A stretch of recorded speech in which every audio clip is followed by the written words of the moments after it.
Hello, and welcome to Zymo Research's webinar called Bioinformatics for Beginners.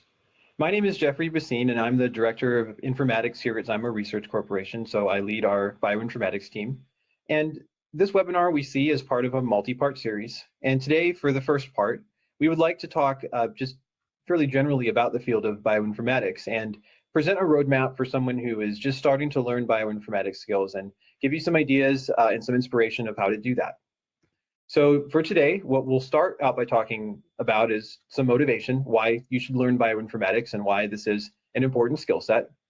We'll then talk about some of the skill areas in bioinformatics and what those are, so you can make a self-assessment of what types of things would be good to start learning. We'll talk about the technology tools specifically as well, and in particular, how different computational tools work together as part of what we'll call a stack, which can also help you decide which tools you need to learn to accomplish your particular goals. And finally, we'll bring all of this together and we'll just propose a roadmap for learning, just a suggested course of study for someone who's looking to get into bioinformatics for the first time and one way they might approach that self-learning. So first of all, why should you learn bioinformatics?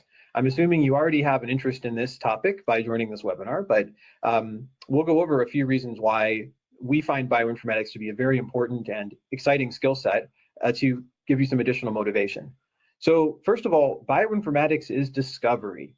So bioinformatics tools, when we really think about what bioinformatics is doing, it's analyzing the information content of biological polymers. And by biological polymers, we're talking about DNA, RNA, and protein, and perhaps also the higher order interactions between these types of molecules. So what all these molecules have is a sequence, and the sequence is information content. And with bioinformatics, we're looking not just to analyze and catalog these sequences, but also to relate them, to answer questions, and to better understand complex living systems. So one example of discovery from bioinformatics is the continued discovery of non-coding RNAs. So bioinformatics analyses have cataloged thousands of non-coding RNAs that have come from RNA sequencing. And when you have a bioinformatics skill set, you can analyze data such as RNA-seq, and every time you do that, it's an opportunity to perhaps find non-coding RNAs or to find the expression of genes that perhaps weren't expected or that have a novel function. So this is the discovery of bioinformatics. What I'm showing in this figure here is from the Zymo Research RNA-seq service, and this is from our example report that we have on our website. And I'm just showing this as an example to illustrate how when we do RNA-seq, each of these bars is a sample, and it's showing the proportional representation of different types of RNAs. So there's a large number of protein coding RNAs that are here, but there's also long non-coding RNAs, and there's even RNAs that are assigned to no currently known or annotated feature. So there's a lot of opportunity when we look at something like a set of RNA-seq data to either characterize new protein coding genes that weren't known to have a function or in a certain biological condition, or to find long non-coding RNAs or other non-coding RNAs that can be useful for understanding your biological question of interest. So with a bioinformatics skill set, one can dig into these topics and make these discoveries. Also, bioinformatics is applied. So particularly in the case of medical research, but also in other areas, but in the medical field, bioinformatics results directly support the development of new treatments and diagnostics for disease. And just one of many examples of this is the use of DNA methylation biomarkers for liquid biopsies in cancer. So at Zymo Research, we have recently released a cell-free DNA analysis kit, and we also have a service for looking at DNA methylation from cell-free DNA. And this can be used. One way this can be used is for someone who's trying to establish new diagnostics or to establish a liquid biopsy. And by looking at the DNA methylation profile in these cell-free DNAs in blood, for example, we can use the methylation markers to establish tissue of origin, and this may serve as a biomarker for disease. So there are currently multiple DNA methylation-based liquid biopsies for cancer that are already on the market.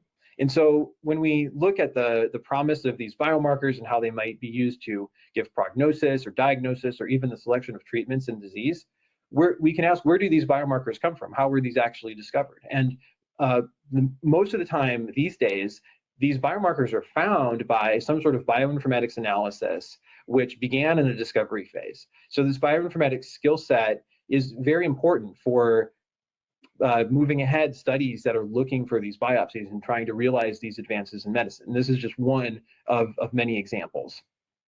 Another reason to learn bioinformatics is that bioinformatics is interdisciplinary. So if you're someone like me who has a wide interest of many different fields from all across the university, bioinformatics is a place where you can bring in different areas, different subjects, use them all together for those for the goals we've just talked about. So one way to think about bioinformatics is this sort of a Venn diagram or overlapping figures here. So in the case of bioinformatics, the two major fields that are being involved, as you probably know, would be biology and then computer science, including a lot of computer programming. But there's also there also are other subjects that are very important in bioinformatics. So for example, if we may write computer code to analyze our data, a lot of times that code is going to involve performing some kind of statistics, for example, to make those associations that will establish those biomarkers. There's also the use of mathematics. If you're performing, for example, if you're performing some type of network analysis, it may get into graph theory, which can become very mathematically intensive. There's also the use of biochemistry.